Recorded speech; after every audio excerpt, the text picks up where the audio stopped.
Lembram que eu comentei com vocês que eu sou muito grata ao conhecimento da parte de concurso público, especificamente com relação ao conhecimento de informática que o professor Deodato Neto tinha passado pra gente? Por que eu decidi fazer RH? O que eu trabalho no RH? O que a gente faz? Como é que é esse negócio? Como é que funciona? Tal, e um monte de outras coisas com relação a isso.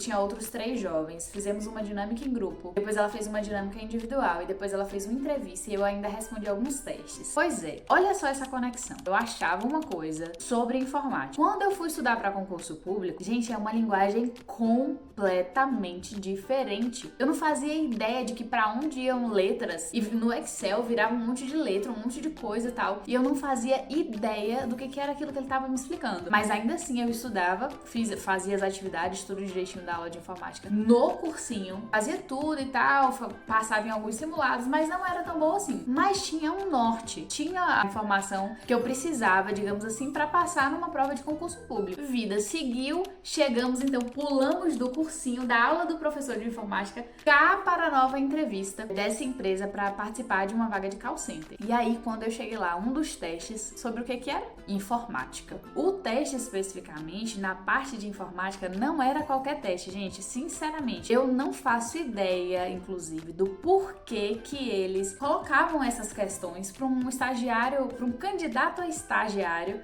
resolver, porque depois eu acabei não utilizando nada disso na rotina mesmo do trabalho. Mas, de qualquer forma, eu só consegui passar nessa prova, nesse processo seletivo, com o conteúdo que o professor tinha me passado lá no cursinho, porque era uma linguagem completamente fora da curva, assim, além do mercado, de que eu tinha conhecimento necessariamente. Então, não foi nada que eu conheci no ensino médio, não foi nada que eu conheci dentro de casa, não foi nada que eu conheci, tipo assim, dentro da rotina mesmo. Foi um assunto muito específico. E aí, passei!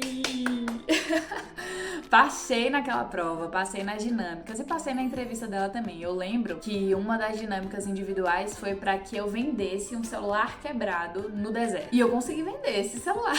Justamente porque a vaga era de vendas, então era uma vaga de call center, mas de vendas. Então a minha primeira atividade, assim, gente, formal de trabalho, foi numa área de call center. Eu vendia cursos de faculdade mesmo, de graduação e pós-graduação, pra uma faculdade aqui da região. Maravilha, gente. Ok, perfeito, maravilha. Quando eu fui admitida, já existiam outras estagiárias na empresa, de forma mais específica, 5. Eu era mais uma contratada, digamos assim, porque uma tinha, enfim, fez uma confusão lá com o dinheiro da empresa e tal, e precisou ser desligada, e eu fui essa pessoa que veio meio que pra substituir. Então, qual que é o cenário que eu quero trazer pra vocês? Eu, nova na cidade, tinha vindo de fora com um conhecimento que era de concurso público que eu nunca imaginei que fosse servir, por exemplo, pra área de empresas privadas, recente na empresa, tinha acabado de ser contratada na empresa, pra uma empresa que tinha outras estagiárias com, tipo, 6 meses, 8 meses, 4 meses que já estavam contratadas. Então, naquele momento, foi um momento muito desafiador pra mim, mesmo eu sem perceber muita coisa. Por quê? Call center não era o que eu queria pra vida, não sabia se eu conseguiria ter essa possibilidade de fato, e era pra uma área de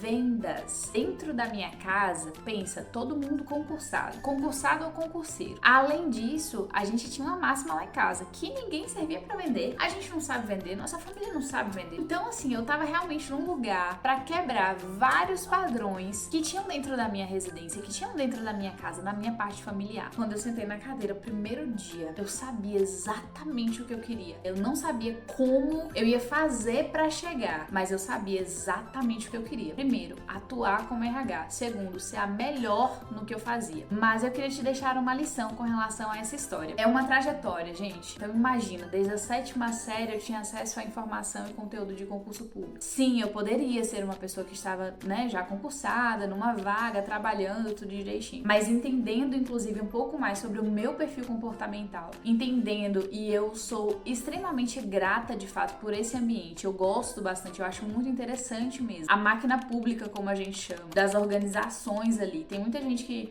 reclama, que fala mal do atendimento, mas, gente, a gente tem atendimento meia boca, atendimento ruim em todo e qualquer lugar. Mas eu entendi que a rotina do concursado era uma rotina um pouco mais padronizada e com um pouco menos de tomada de decisão e iniciativa. E que eu, estudando sobre mim, estudando sobre gestão de pessoas, me aprofundando nesse lugar, eu entendi que eu tinha esse start. Eu tinha mais iniciativa, eu gostava mais do movimento, do dinamismo mesmo, que uma instituição privada me daria. E por tratar com pessoas, por tratar com eventos, nessa questão do atendimento ao público já, desde muito mais nova, eu entendi que o setor de gestão de pessoas, que o setor de RH era o meu lugar. Então, o que eu quero trazer pra você? Independente do lugar da tua história, independente do lugar da tua casa, independente das histórias da tua família, independente, inclusive, desse histórico familiar que você tem, primeira coisa, o ponto principal que você precisa é com relação a você mesmo. Entender quem que você é, quais são suas habilidades, quais são teus pontos de sombra ali, as coisas que você não quer mostrar muito, que nem precisa que você tenha essa clareza com relação a essas informações. É o primeiro ponto que eu quero trazer de pensamento mesmo, de análise, de observação pra você, dentro de todo e qualquer ambiente que você tiver hoje. Independente da tua casa, da tua família, do histórico deles, do que eles te dizem, de olha, a gente não consegue vender aqui realmente, né? Enfim, você tem que estudar pra concurso porque todo mundo aqui em casa é concursado e tal. Independente disso, quem é você nesse lugar? Quem é você no seguinte sentido, como indivíduo, como pessoa? Quem é você, o que você quer, o que você gosta, o que você não gosta, conseguir ter um pouco mais dessa clareza. É um movimento, gente, que é constante e que eu tenho certeza que ele dura a vida inteira, mas que nesse ponto específico com relação à decisão, se você puder fazer isso, tenha um pouco mais de clareza nesse momento de decisão, que aí naturalmente as outras coisas vão começando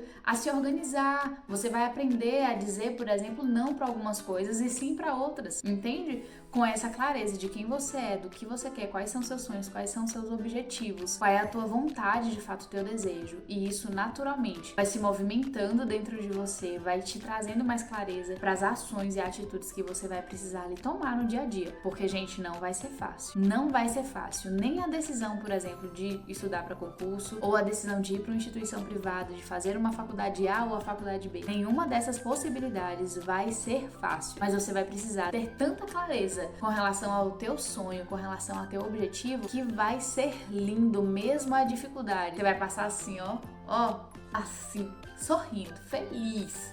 E vai, entende? Porque você tem essa clareza desse lugar, desse movimento, desse objetivo, dessa foto que tem na sua cabeça com relação aos teus resultados. Eu espero que eu tenha tido essa troca um pouco mais aproximada de você, pra você saber um pouco mais. As histórias, gente, são várias. Eu já pensei qualquer hora dessa em escrever um livro, mas a gente vai fazer isso aqui em formato de vídeo no nosso canal do YouTube, pra fazer essa troca junto com você, tá bem? Eu espero que um pouco dessa história possa te auxiliar dentro da jornada que você tem, dentro da jornada que você tá vivendo. Entender que, de fato, gente, nem tudo é mar de rosas, não. Aquela história, né, de não comparar o palco, não comparar o bastidor com o palco de ninguém, o palco com o bastidor de ninguém, é mais ou menos isso mesmo. A gente volta com mais informações, que eu vou contar essa história toda pra vocês, essa trajetória, nos próximos vídeos, tá bem?